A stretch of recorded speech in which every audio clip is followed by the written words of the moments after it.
Hello and welcome to our look back at the FIA World Touring Car Championship for 2007. It kicked off in Brazil in early March, culminating 9 months later in China. And in between times, the teams visited 11 countries on 3 continents, racing door handle to door handle on purpose-built racetracks and city streets. 11 different drivers and 4 manufacturers won races in the closest fought season yet.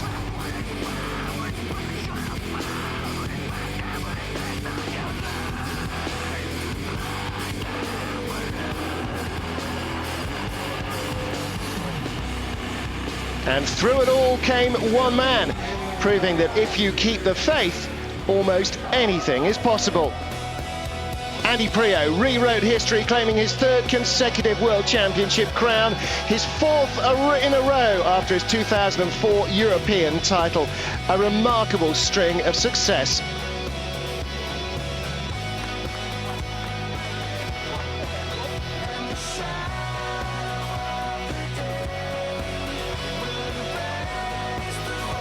This year's needed a lot on the mind because, you know, everybody's aiming at me. For me, just to have 4 titles in a row, it's nice because you can't say it's a fluke.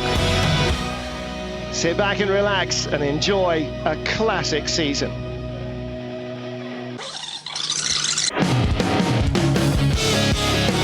So the season started early at Curitiba in Brazil in March. For the first time, the Brazilian race was the opening race weekend. There were a couple of changes to the driver lineups after a year at SEAT. Yorkshireman James Thompson was back at N Technology in Alfa Romeo, starting with just 2 cars and precious pre-season testing. Moving from Alfa to BMW, Augusto Farfus Jr. He would now be teammate with his nemesis of the past 2 seasons, Jörg Müller, the Schnitzer veteran. Another new boy in BMW, Felix Porchero, joined Alex Zanardi at BMW Italy, Spain.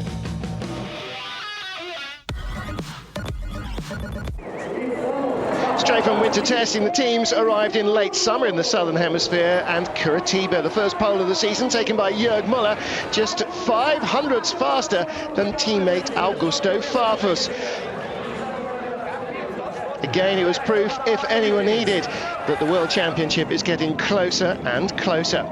Major change for this season, the adoption of a rolling start for race 1. As well as negating BMW's straight line advantage from the start, it means higher speeds at the first corner and a greater risk of mistakes. But as soon as race director Eduardo Freitas switches the lights to green, the race is on for everyone.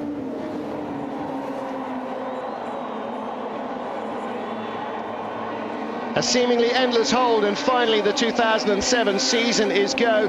Jörg Müller with the inside line, but Augusto Farfus with the green headlamp strips, the Brazilian colours on his car, having a good run as well. He tucks into 2nd place, trying to battle against Andy Priaulx, the reigning world champion, 3rd, and slipping up in front of the Brazilian, as behind there is trouble.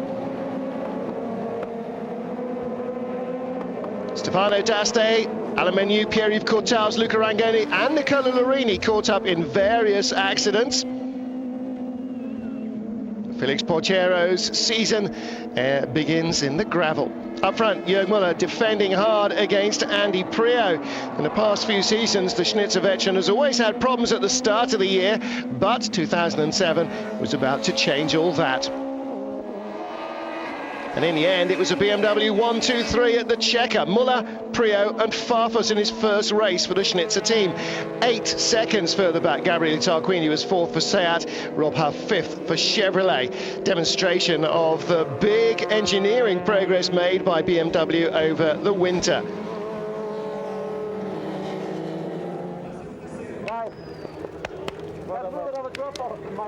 So delight for the German manufacturer, and for the German driver Jörg Müller opens the season with a full score of points. Reverse grid for race 2 puts Ivan Müller on pole, Alex Zanardi 2nd, and top independent from 2006 Tom Coronel in the orange GR-Asia SEAT, now racing in the main championship. Ivan Müller making the best of starts, Alex Zanardi trying to hold off Rob Huff as Huff's blue Chevrolet came down on the inside, but contact from behind turned him around in the first corner. Here's the view from behind with Augusto Farfus. And as Huft's rear wheel bounces over Zanardi's car, the door opens for the Brazilian. He slots into second, and by lap 3 is launching an attack on Ivan Muller's Seat. On the start-finish line, he brings the Brazilian crowds to its feet. Although he is from Curitiba itself, most of his racing has been in Europe. This is only the second year he's actually raced on the main circuit. Further back, James Thompson, with shades of his rally driving dad here, trying to get the Alfa to handle the way he wants it to. Lap 10, Andy Priaulx now with Ivan Muller in his sights. Jörg Muller moving up behind Tarquini behind. Both BMWs passed their Seat targets. It seemed that the Spanish machines were struggling in the opening race weekend, and the BMW drivers carving through the field. Farfus leads the 1-2-3. No pressure from Priaulx, who's again second. Jörg Muller in third. The 3 BMW drivers tied at the top of the points. Second race was something undescribable. When I was on the podium, everybody was shouting there. It's something which I'm sure I will write down. I mean, it's already wrote down, and it will be one of my big memories from my career.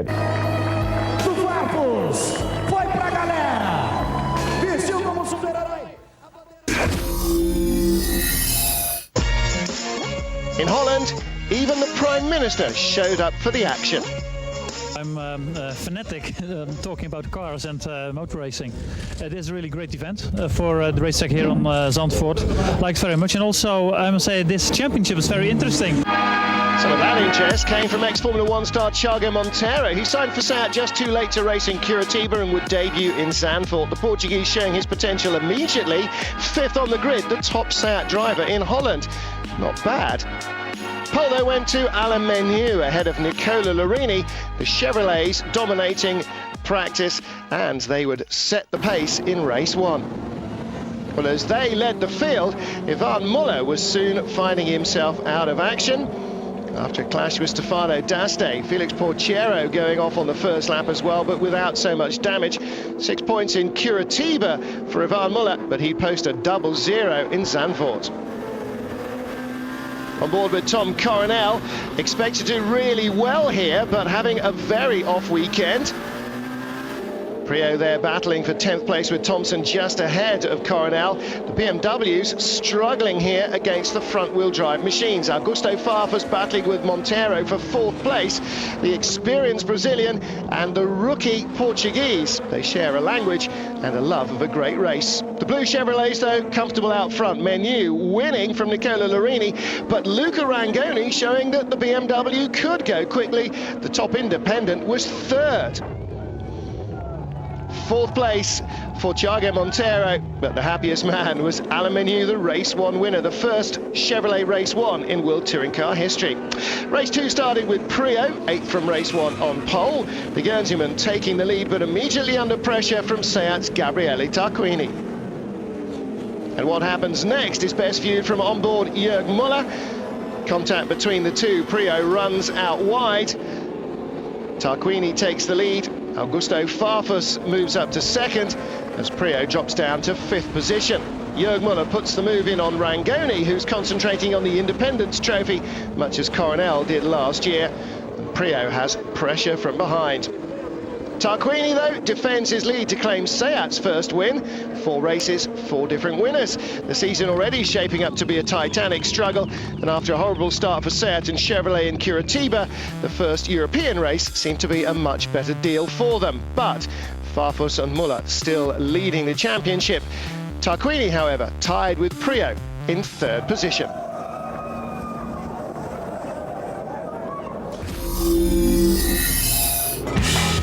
Third race weekend of the 2007 FIA World Touring Car Championship was in Valencia. The Spanish track, with its long front straight, has always suited Alfa Romeo's 156. And after making major setup adjustments, James Thompson was feeling ultra confident. But even he surely was surprised to claim pole by 1,000th of a second from Ivan Muller. Even more remarkable in a second-hand car. I started with the same chassis that I used in 2005, and then Morbidelli used it last year, and I think Augusto changed swap chassis. I don't know. Everybody's driven it basically, so it's got plenty of history. In fact, if I was a car salesman, I would say it's a relatively low mileage, but with good ownership. And never better than in Valencia. As the lights went green, the cars spread out on the long run down to the first corner. Very tight, and Valencia's first corner has always produced incident. Thompson trying to preserve his line, Ivan Muller behind, and then there's chaos. Olivier Tielemans in the barriers, Chevrolets and Seats going off everywhere. Rob Huff's race ends in the first corner gravel for the third year in succession. The replay showing that it was all triggered off on the inside, and the debris went out wide. Bad weekend for Augusto Farfus as well. He spun earlier in the race, making his way back up through the order towards the end of the lap, making a big mistake, taking out Tom Coronel, Stefano Dasti and Sergio Hernandez. This would give him a 10-place grid penalty for the subsequent race in Pau.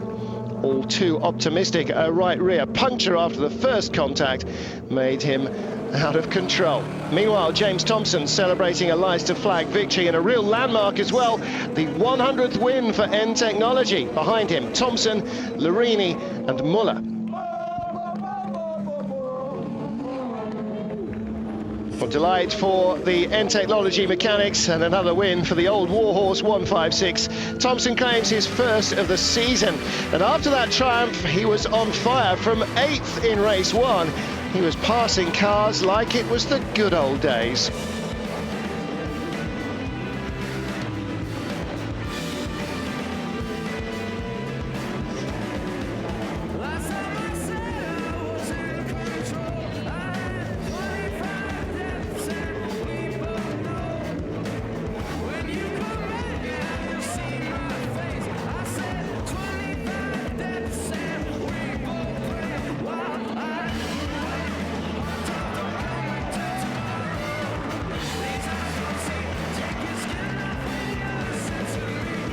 Freedom and weak. James Thompson drove past all 7 cars in front of him from 8th place on the grid to claim the first double race winning weekend of the season. Halving the spring rates, trimming the wing out to flat for maximum speed, he adjusted his rocket ship.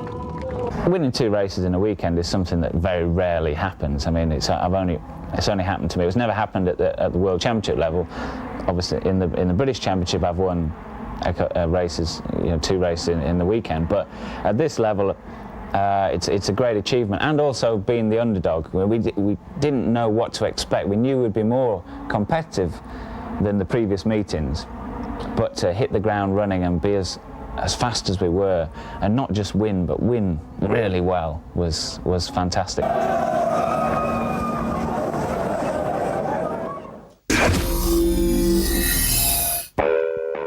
From Valencia to a debutant, the French city of Pau's legendary street circuit making its World Touring Car debut. It's fast, it's narrow, it's bumpy. High curbs and close metal barriers guarantee lots of stress and action. Augusto Farfus destroyed his BMW in a spectacular qualifying crash.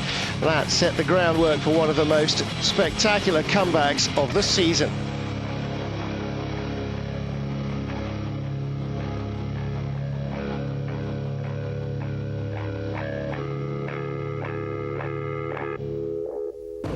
Well, Alain Menu demonstrated the potential of the Chevrolet Chetti on the streets. The Swiss, who'd already won in Zandvoort, claimed his second pole of the season, a finely judged balance of risk-taking and caution.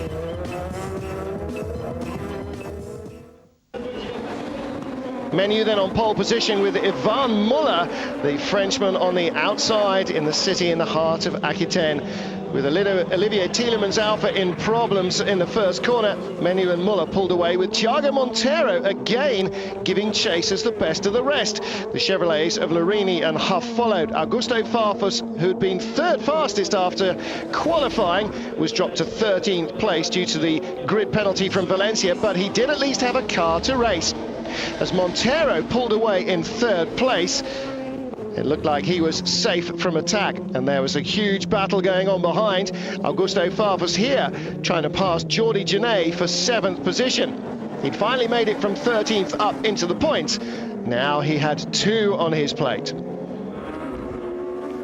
Out front, Alemaniu went on to celebrate his second win of the season. Ivan Muller, after disappointment at Zandvoort, coming back and scoring his best position of the season so far in second, with Montero on the podium for the first time. For me, the win in Po was the most important of the season. It was the second win after Zandvoort. That was fantastic, of course, but in Po I worked so well with the team. It already had started in Valencia, where we didn't score any points. We worked really hard to achieve something big in Po, and it worked. De pas prendre trop de poids à Valence, qui était la course précédente, parce que je pensais que j'avais une bonne chance de faire un truc à Pau, et ça a marché. For race 2, Genet started from pole ahead of Farfus, Brazilian using the BMW's rear-wheel drive starting advantage to outpace the Seat on the run to the first corner, and in his slipstream, Andy Prio also just squeezed in front of the Seat for second place. Further back, Thiago Montero was battling again, this time with Rob Huff side by side, the Chevy and the Seat, battling around the streets as if they were much wider than they actually are. Montero, gaining in confidence all the time, would take took fifth place and eventually move on to his second podium finish. Behind Montero and Huff, another Chevrolet Seat battle. Ivan Muller drifting around the nose of Alemaniu. Third place battle, Portiero inside compatriot Genet. Contact at the hairpin, damaging both cars. Genet dropping back, Portiero's broken his suspension, giving third place away. Well, Montero didn't need a second bid to go through, and Portiero couldn't make it round to the end of the lap. Genet disappointed, undoubtedly, to be knocked off the podium. Meanwhile, Augusto Farfus under pressure from Andy Prio. This for the race lead. It's close, but it's clean. There's not a lot of room here at Po, and they were using all of the road and a little bit more. Well, for Farfus, who thought his weekend was over after wrecking the car trying to take pole in qualifying, it was a huge comeback. And for his mechanics, who hadn't left the circuit and certainly hadn't slept, it was a remarkable achievement. His girlfriend looked happy, but this was all for his mechanics. The biggest thing which I got on that moment was I jumped in the car and warm up. I did the installation lap to check if everything was working together, and then the car was fantastic. I think in that time we had a kind of connection. So me as a driver, them as a mechanic, we were just one person, you know. In the last lap, I just wished to have all of them inside of my car, just to make a really big party. And that is how you bond with a team.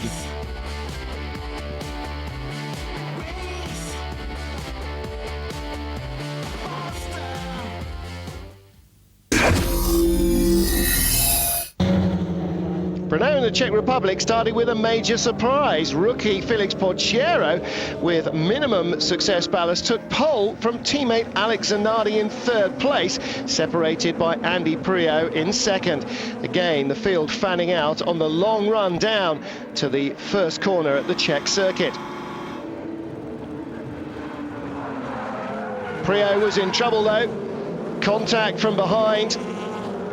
Menu hitting Zanardi, hitting Cortals, Cortals collecting Prio, sending him off into the gravel as Portiero led the race, chased by three other BMWs, Jürgmuller, Farfus and Zanardi. Further back, Thompson's Red Alpha slotting past Rob Huff,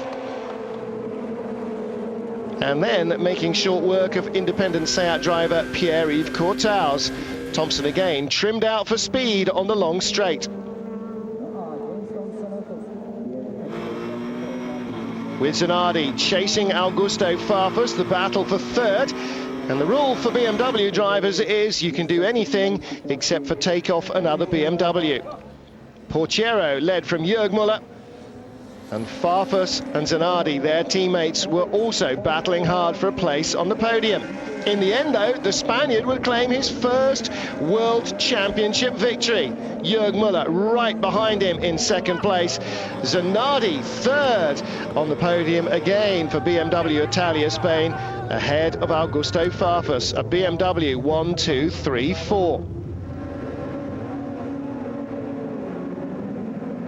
Well, despite Alemeniu and Gabriele Tarquini starting on the front row, they must have been checking their mirrors for the white cars on the run down to the first corner.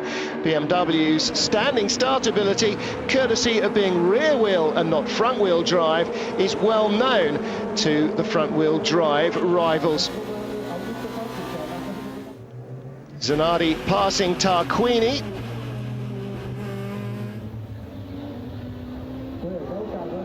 Alemeniu hanging on out front, but the writing is surely on the wall. Alex Zanardi charging hard, closing in fast. And there's quite a queue building up behind Menu. He can't hold the line. Zanardi makes contact through the S's, slides wide. Here comes Tarquini. He goes by, so too does Farfus, but Menu is out of the race. Zanardi too, right rear puncture after that contact, and he will play no further part. What could have been a BMW Italia Spain double race winning weekend ended in disappointment. So Farfus then leading from Tarquini and Jörg Müller. Müller finding a way through on the inside as Tarquini lunged at the Brazilian and came up short. Then Jörg Müller on the charge as well. The two Schnitzer teammates battling for the lead. Around the outside goes Jörg, who has plenty of experience on this track. And for the first time in several seasons, Müller and Farfus side by side does not resolve itself in a lot of contact and acrimony. The Brazilian, one of the most improved drivers of the season, completely different from 2006 and the pressure of trying to keep the Alfa at the front. So it's a Schnitzer 1-2 in the Czech Republic. Müller and Farfus comfortably ahead of the rest of the field. BMW Team Germany's first 1-2 result of 2007. So Farfus then the championship leader by 4. The BMW's still at the top of the stack as they headed to Porto. Second Street circuit of the 2007 FIA World Touring Car Championships was at Porto in Portugal. The northern coastal city was home to Tiago Monteiro and, like Monteiro, was making its debut in the World Touring Car Championship. Unfortunately, it was a race to forget. It was probably the worst weekend of the whole season in terms of results, especially. Unfortunately, I made a mistake in qualifying. I touched the wall twice and destroyed the car really. So it was my first crash as well in wtcc at the wrong time. Completely at the wrong time, but the fans still worship the man, and the feeling around Porto was certainly that they were glad to have him there. So in terms of results, this was really a blue day for everybody who wasn't driving a Seat. After claiming pole and winning on the streets of Po already, Alemeniu did the pole double here. Teammates Rob Huff and Nicola Larini followed him closely. Further back, Farfus making an ill-advised lunge on Alex Zanardi, clobbering him into a spin. Looking back from Jörg Müller, the Brazilian very close, but not quite as close as those concrete barriers. It really was a very narrow street circuit indeed, but also pretty quick. Out front though, Alemeniu was looking in determined form, leading a Chevrolet 1, 2, 3 for the first time in World Touring Car history, something not even the most optimistic of Chevrolet fans might have imagined could happen. A clean sweep of the podium on the streets. C'était plus que fantastique.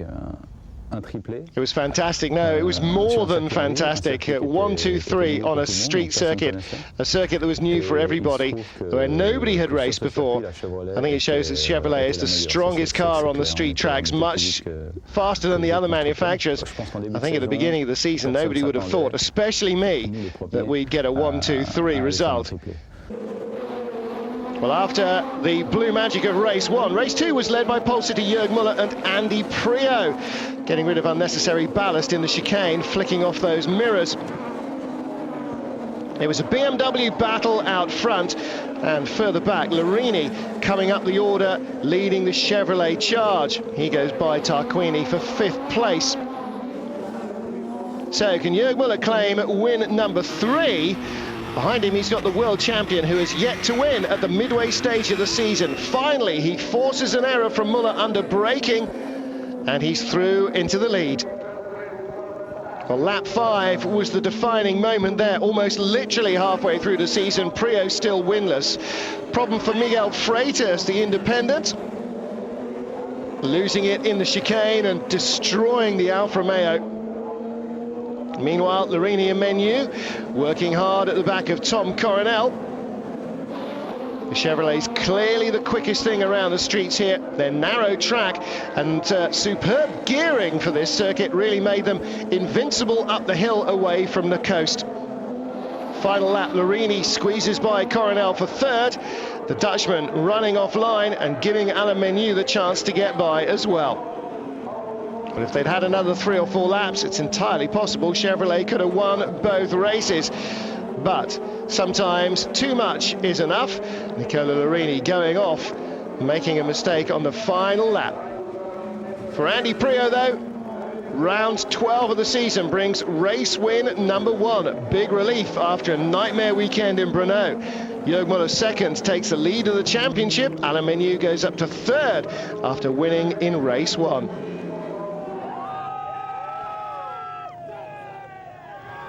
It's lovely to win in front of so many people. I mean, I think there was over 100,000 people, and it had a great feeling. And you know, it was good for me because it's a street circuit, and street circuits, I believe, you can find the edge in your driving, and it's not all about chassis, and it's not all about performance. It really is down to also your personal performance as well, and that's always more rewarding for a driver. Well, Prio kept himself in the championship hunt, just 2 points behind Müller, winning that second race despite failed power steering. So much debris in the radiators was causing the engine to overheat and lose power as well. But it was a determined Prio who celebrated win number 1 of the season. 10 races remained, 2 points covered the top 3 in the championship. Anders Torp, a new track for the World Touring Car Championship and a new noise to conjure with. Seat introduced turbo diesel motors for the first time in an FIA World Championship. Well, they hoped to use the extra power and torque of the TDI to close the gap on BMW. Ivan Müller and Jordi Genet were those charged with racing the barely tested turbo diesel. Genet was 6th on the grid, Ivan Müller 14th in what was a very wet weekend. Rain was the real story of Anders Torp. It changed from sun to rain every 30 minutes.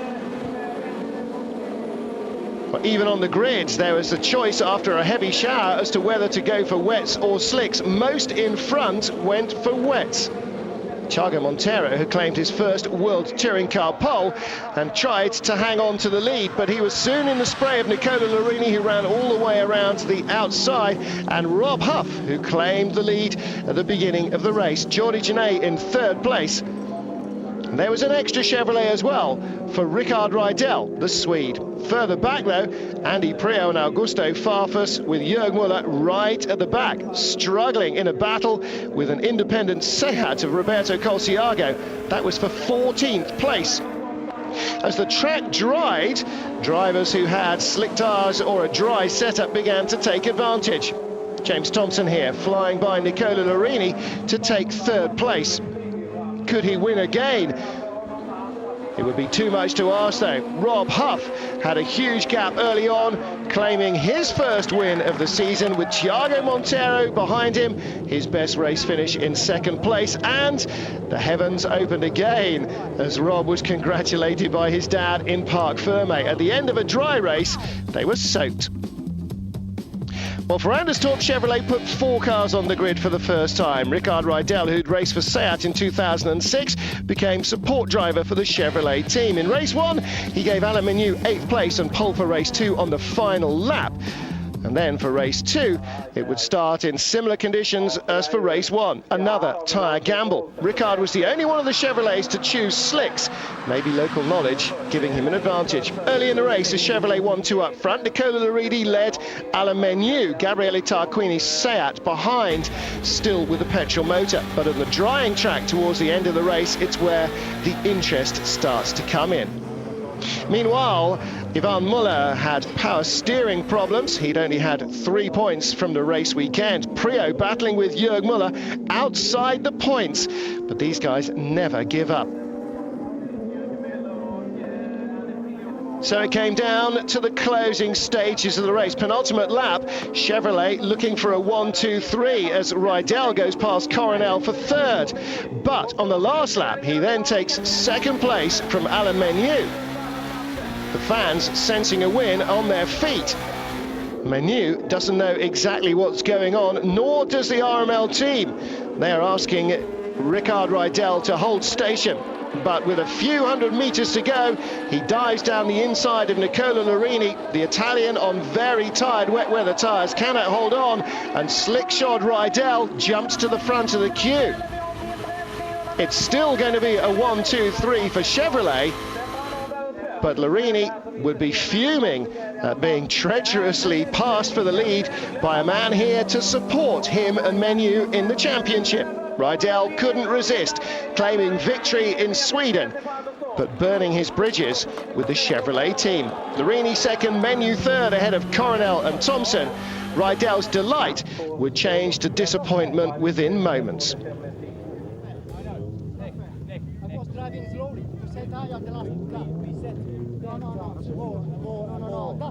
That's for me, it's really strong for me. Yeah, great. But something that I'll never forget. Since 1986, I've been used to racing with teammates, and in 20 years, I've never had anything like this. He said those 2 points weren't important because I wouldn't be battling for the championship, but the reality was very different. Those 2 points are always going to be important. But it happened. But I won't forget it.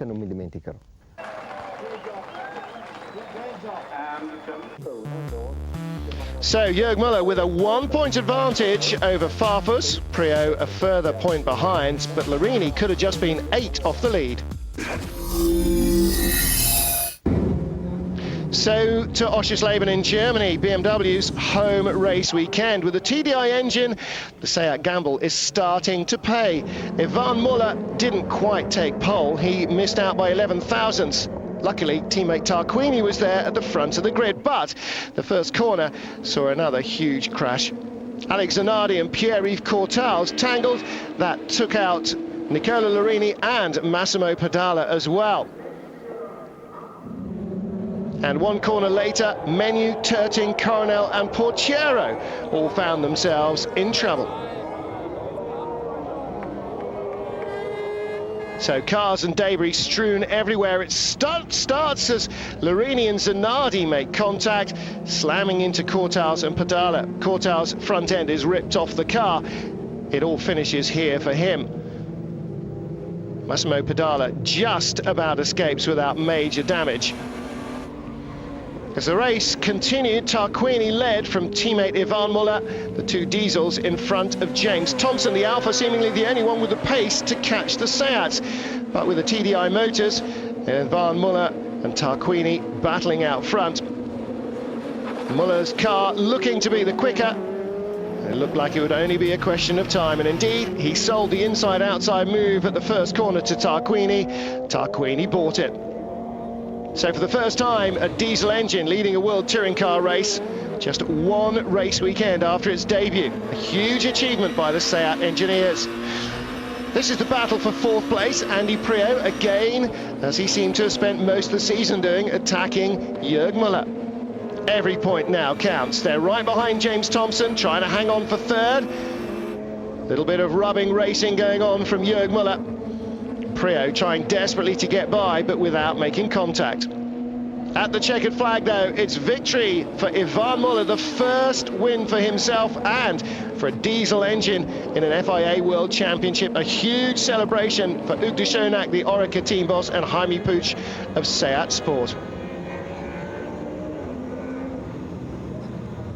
Well, the project had come a long way very fast. Ivan Müller said in the beginning, I really didn't believe in the diesel. Very few people did, I think. At Seat, they believed in it, though. They worked on it, and they were right, because we've been doing so well since we introduced the engine.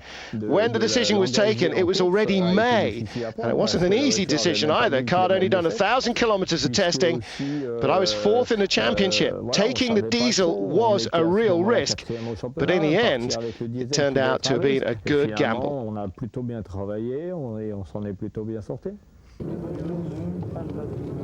Second race was going to be a very different race for one of our championship contenders. The series of black races started here for Jörg Müller.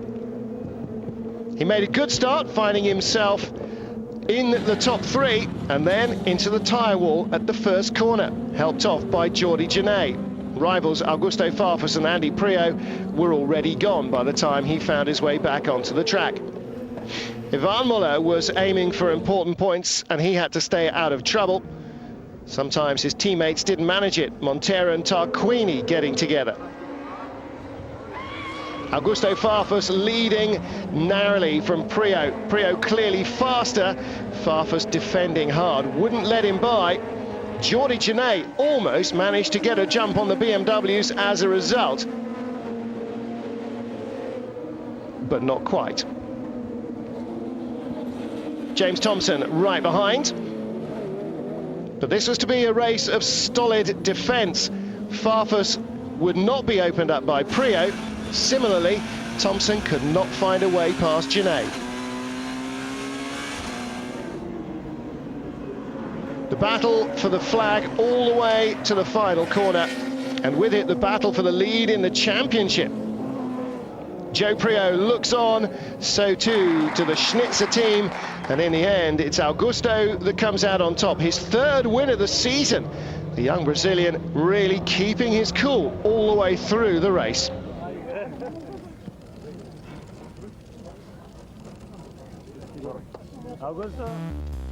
And with that win came the lead of the championship, still a slender single point over Priaulx. Jörg Müller now slipping to 6 behind. Ivan Müller moving up into 4th place at the expense of the Chevy drivers. Race weekend number 9 at Brands Hatch in Kent.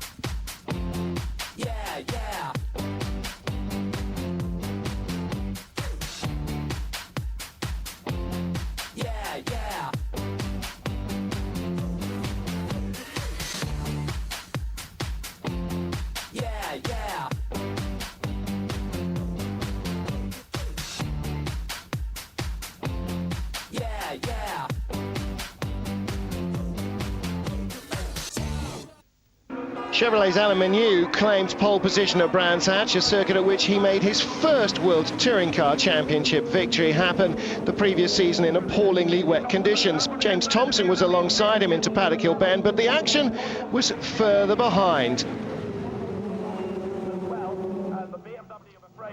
Horror. Ein Horror. Brands was a real nightmare. It wasn't even my fault. I was turned around 3 times, says Jörg Müller. The bad thing is that nothing happens in situations like this. The stewards don't do much about it. Apparently, some like to see this kind of racing in our championship. I understand that from the fans' point of view, but for me it's completely mad when you're turned around in the first corner. You're facing 180 degrees in the wrong direction and everybody's just flying straight at you.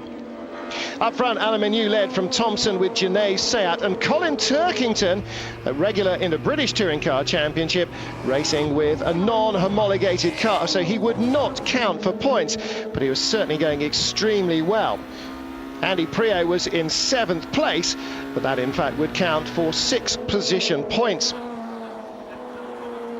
SEAT deciding now that it was time to support their championship regulars. Jordi Genet gave up his defence of 3rd to let Turkington by, so he could then let Ivan Muller pick up more points. That would be for 4th place.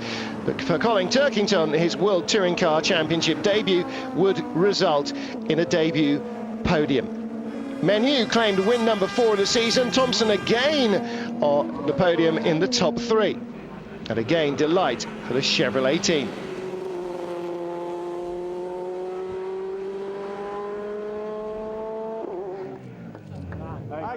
Menu always at home at Brands.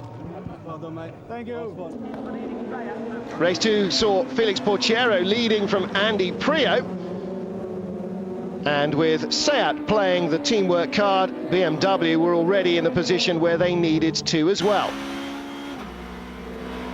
Priaulx using his indicators, Portiero rather, using his indicators to show Andy Priaulx which way to go by. The world champion taking the lead.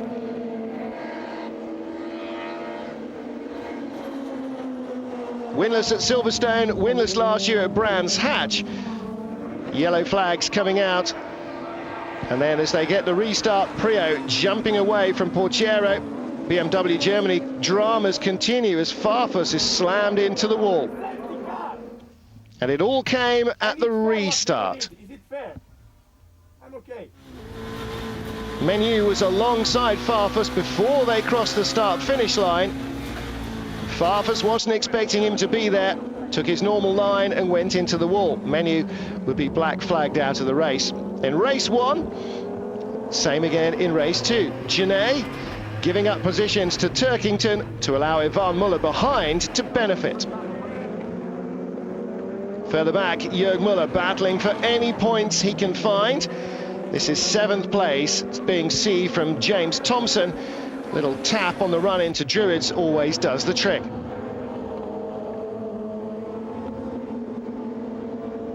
So Turkington already ahead of Genet in 4th place. SEAT driver runs wide, kind of on purpose.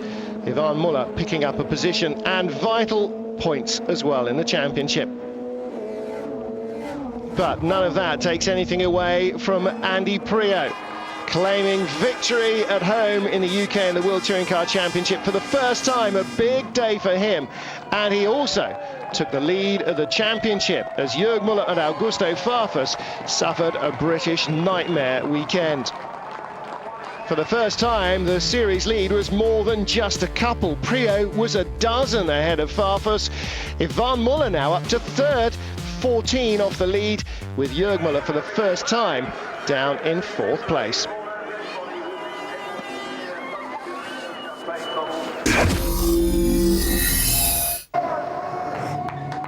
So to the penultimate race weekend, the final one in Italy, and if anywhere was going to favour the speed of the TDI motors, surely it was always going to be the long straights and high speeds of Monza. And so it turned out. Ivan Muller using great team slipstreaming tactics to claim pole position, the first for a diesel. This race weekend, Gabriele Tarquini also in a diesel, so 3 diesel SEATs leading the field, with Genet in 2nd, Tarquini in 3rd, and Muller on pole position. And that would give Muller 3rd in the championship at this stage, 2 teammates to support him and to hold back those Chevrolets and Augusto Farfus and James Thompson in the BMW and the Alfa Romeo. Into the first corner, all very close, but they make it through in formation. Trouble though further back for Andy Priaulx, his 12-point championship lead instantly evaporating in this first corner clash. Well, he was hit as Roberto Colciago bounced across the gravel. Priaulx had made it safely through despite some bumping and boring in the first corner, but he'd crab his way back to the pits with broken suspension. Up front, the diesels leading comfortably. Ivan Muller, Jordi Genet in 2nd, and Gabriele Tarquini in 3rd, with James Thompson trying to squeeze his way through. Nicola Larini right behind the Alfa Romeo driver. He knows that following an Alfa is a good way of getting a good run. Around Curva Grande on the outside. Tarquini's not giving up on the inside, but Thompson's got the line, and Larini has got all his money bet on the red machine to get by. And so it proves. They both passed Tarquini. Now they've levered one Seat out of the way. Can they do the same with the remaining two? Answer, no. Ivan Muller claims a lights to flag victory. Wingman Jordi Genet second place, his best result of the season. Thompson third, continuing his amazing point scoring second half of the season. And into race two, at the chicane for the first time again, the fur flies. This time Luca Rangoni bounced out on the outside, but a few moments later Augusto Farfus slams into the barriers not once but twice, spearing through the track out of control after this contact from Gabriele Tarquini. And here's the view from a few cars further back. That is a scary moment. Ivan Muller standing heavily on the brakes. Further back in the pack, Rob Huff in trouble.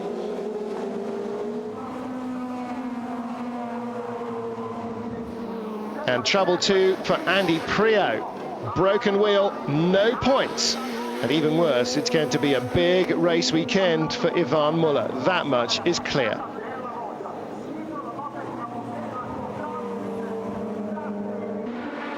But with Priaulx watching the action on the telly, Jordi Genet streaks away to take his first win of the season.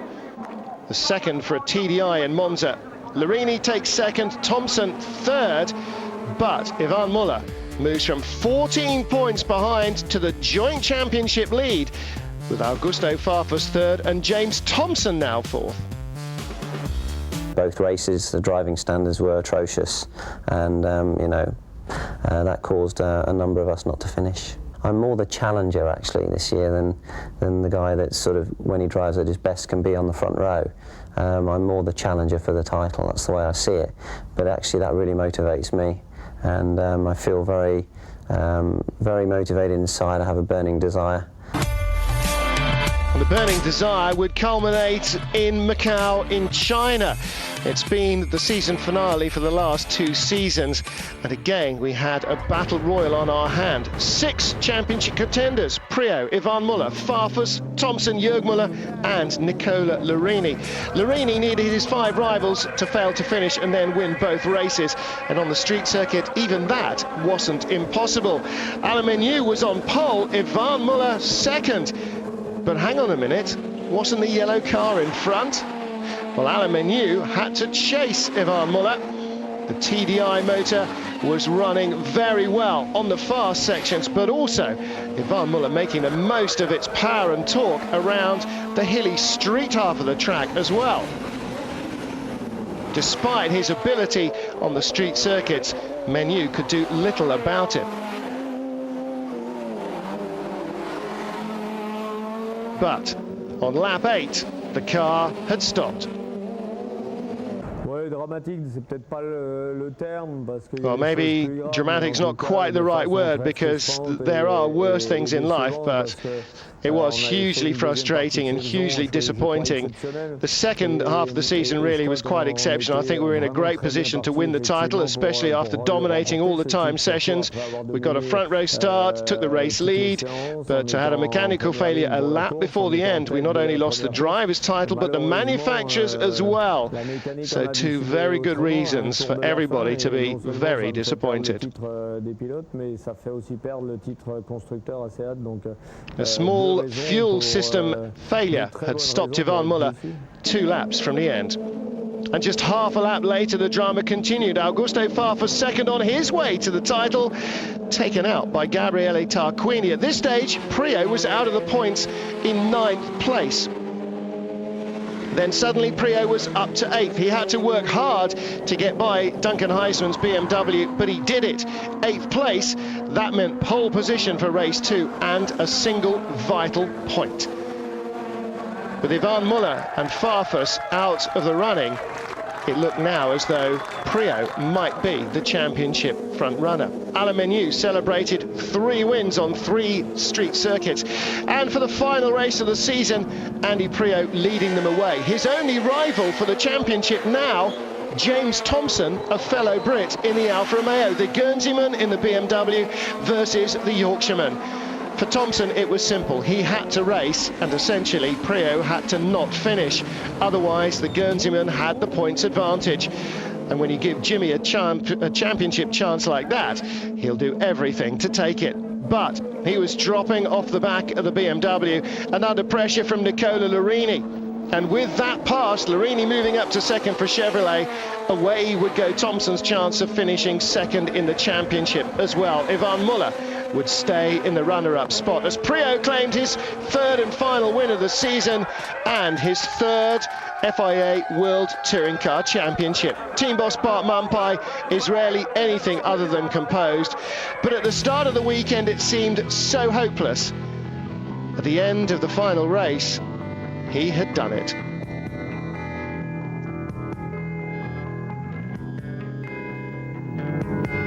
It's a weird feeling, to be honest. I mean, last year to have pole and to win the first race meant a lot to me. This year to still believe I had a chance to win, even though I was P12 on the grid, and to keep my cool with 1 lap to go in race 1 and still wasn't in position. And it was a different challenge, but my end result was to win the World Championship, and I focused on it.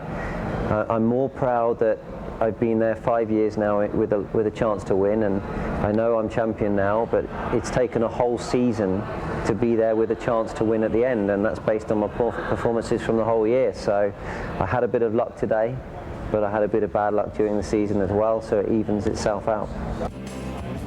So here's how they finished. Andy Priaulx for the third time the FIA World Touring Car Championship. Ivan Muller and Seat so bitterly disappointed they could have had the drivers and manufacturer's crown, but for a failure in their fuel pump. And James Thompson, a fantastic third place with the under-fancied Alfa Romeo 156.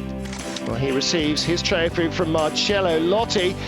Ivan Muller, second place, as Seat were in the manufacturer's standings, and the champion, Andy Priaulx. Enjoy your winter, everybody. He'll be back to defend title number 4 in 2008.